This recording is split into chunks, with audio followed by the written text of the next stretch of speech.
ng Alan Peter Cayetano na to. Hindi kaya to nahihiya sa kanyang mga anak, sa kanyang mga pamilya, sa mga kaibigan niya. Kasi napakasinungaling. Nakakapagsinungaling siya nang nakatingin sa iyo ng diretsyo na parang totoo yung sinasabi. Ito yung example ng mga tao, ng mga sociopath or psychopath, kung alin man yun sa dalawa na yan. Yung mga walang konsyensya, yung pati ang pangalan at salita ng Diyos gagamitin para lang ipakita na mukha siyang matino, mukha siyang relihiyoso. Ito ginagawa ng putang inang ito dito, di ba? Tinghaharap to sa press, ganyan ang ginagawa niyan At kahapon, nagdadrama, nagpa-pound ng rostrum. Ang Senado daw was under attack. Tama. The Senate was under attack. And that's because of you. Dahil sa iyo at sa mga kapwa mo senador na kampon ni Satanas. Sino ba ang nagdala kay Bato de la Rosa kung bakit nagkagulo dyan sa Senado? Si PBBM ba? Si Bam Aquino ba? Si Risa Ontiveros ba? Si Senator Trillanes ba? Sino nagdala? Kayo, mga putang ina ninyo. Kayo ang nagdala ng gulo, tapos may pa-script pa kayo na nagkakaputukan. Basang-basa naman ng mga taong bayan kung ano lang ang gusto nyo mangyari.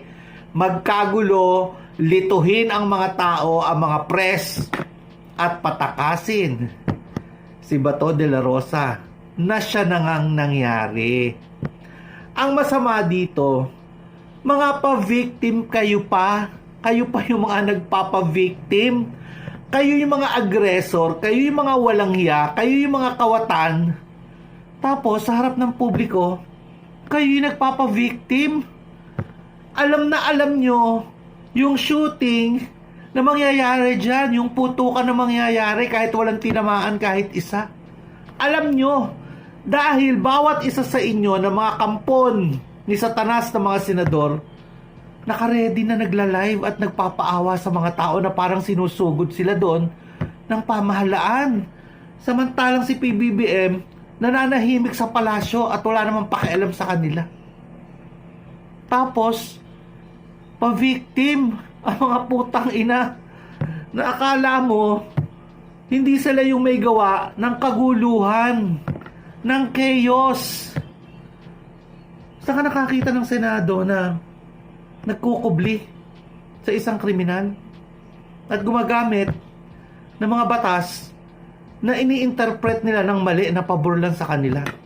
Ang kakapal, ang gagarapal ng mga mukha na tong mga putang inang mga senador na to.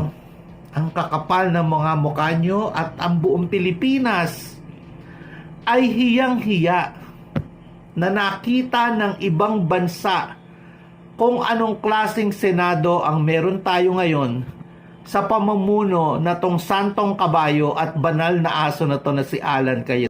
Aware po kaya si Cayetano na pinagmumura po siya sa social media ng mga netizen? And I believe hindi lamang po sa social media, pati po siguro sa mga usapan, hapagkainan, sa usapan ng mga magkakatrabaho, pinagmumura po si Alan Peter Cayetano. Pinagmumura na siya dito sa social media and tinatawag po siyang kampo ni Satanas. Aware po kaya siya nun?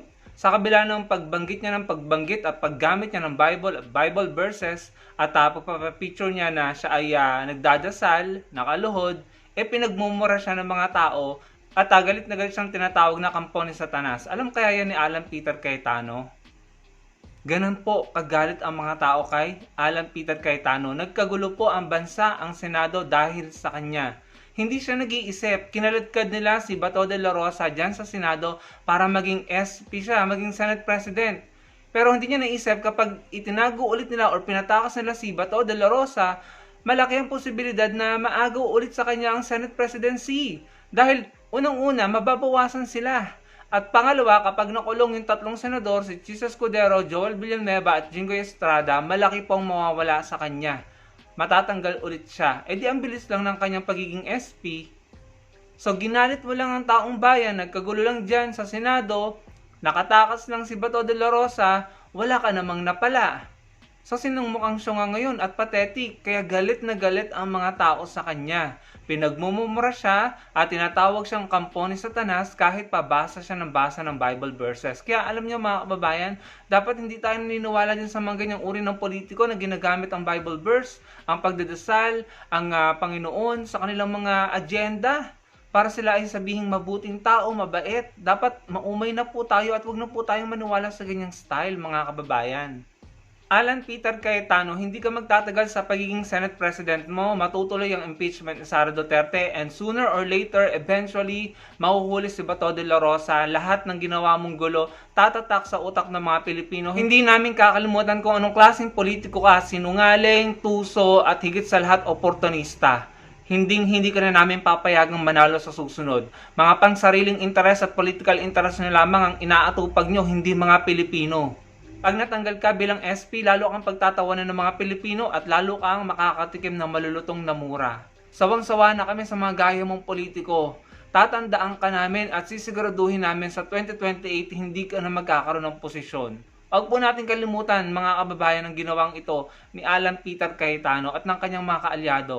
Come to think of it, simula nung naupo si Duterte sa pagka-presidente at nagkaroon ng posisyon sa gobyerno ang mga alipores niya at mga kaalyado, nagkawatak-watak tayong mga Pilipino, nagkagulo tayo at talaga pong lalo tayong nalugmok mga kababayan. Realidad po yan. So sana po magsilbing isang matinding aral ito para sa ating mga Pilipino para gawin ng tama sa 2028. Maraming pong salamat.